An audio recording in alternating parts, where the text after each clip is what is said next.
Dan kita ini terlarang untuk membaca doa, untuk membaca Al-Quranul Karim pada saat kita sujud. Terlarang untuk melakukan tilawatul Quran.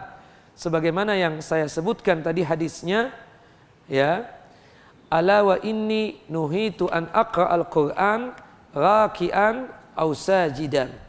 Aku, kata Nabi SAW, terlarang untuk membaca Al-Quran baik pada saat ruku ataupun pada saat sujud. Wa amma ruku fa'azimu fihi Rabba azza wa jalla. Adapun ruku, agungkanlah Allahu jalla wa ala. Wa amma sujud fajtahidu fid du'a faqaminun ayyustajaba lakum. Ketika sujud, bersungguh-sungguhlah kalian berdoa, karena doa ketika sujud tersebut diijabah dan dikabulkan oleh Allahu Jalla wa Ala. Bahkan dalam hadis yang lain, hadis yang dikeluarkan oleh Imam Muslim, Abu Awanah dan juga oleh Al-Imam Al-Baihaqi, qala Rasulullah sallallahu alaihi wasallam, Rasulullah sallallahu alaihi wasallam bersabda, aqrabu ma yakunul abdu min rabbih wa huwa sajid. Paling dekatnya seorang hamba kepada Tuhannya, kepada Allahu Jalla wa Ala, ketika dia sujud. Fa'akthirud du'a fihi.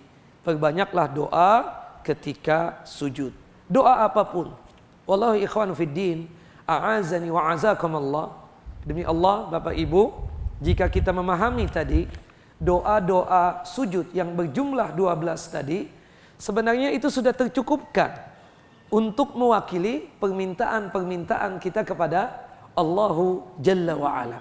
Tetapi jika sekiranya kita ingin berdoa yang lebih, maka itu dibolehkan. Mungkin kita ada hajat, ada keinginan yang kita ingin utarakan kepada Allahu Jalla wa Ala.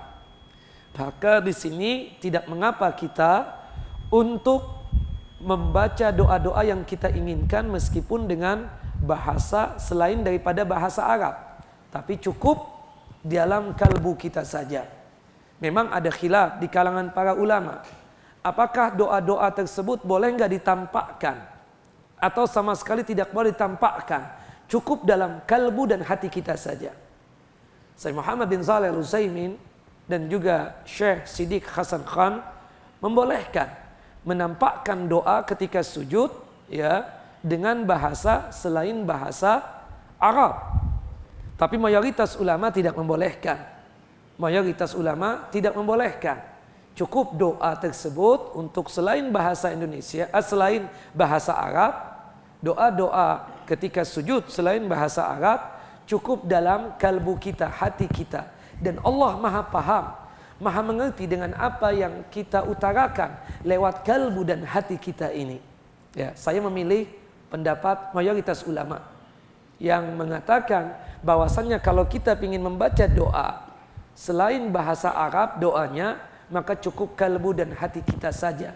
Khawatirnya kalau kita membahasakan dengan bahasa Indonesia atau selain bahasa Arab, khawatirnya mengganggu ibadah salat kita. Karena kita tahu ibadah salat itu kan ibadah yang khusus, bacaan-bacaannya khusus, perbuatan-perbuatannya pun juga khusus. Alangkah baiknya kita katakan ketika membaca doa tersebut cukup dalam kalbu dan hati kita saja. Kemudian kita kan tahu doa yang paling baik, doa yang paling bagus, ya, di dalam doa-doa ini kan dari Al-Quranul Karim.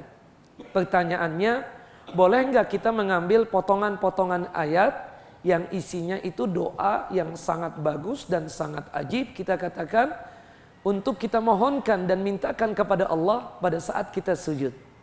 Sepakat ulama, boleh yang demikian.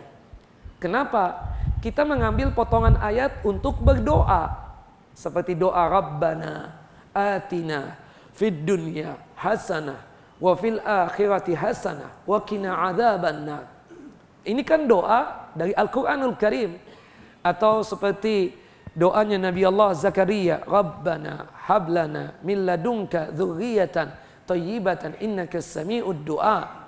Ya, termasuk juga doanya Nabi Allah Zakaria, Rabbi la tadarni fardan wa anta khairul warisin. Atau doanya Nabi Allah Ibrahim alaihissalam, Rabbi habli minas salihin. Atau doanya Nabi Allah Ibrahim alaihissalam yang lain, Rabbi ja'alni muqimis salah wa dzurriyyati. Ya Allah, jadikanlah aku dan keturunanku orang-orang yang selalu menegakkan dan melaksanakan ibadah salat. Nah, ini kan doa-doa dari Al-Qur'anul Karim.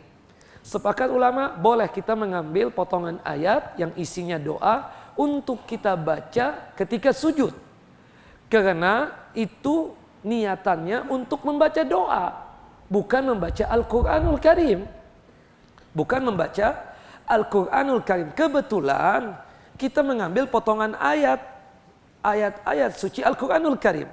Tapi tujuan kita, niatan kita kan membaca doa. Bukan untuk apa? Membaca Al-Qur'anul Karim. Innamal a'malu binniyat.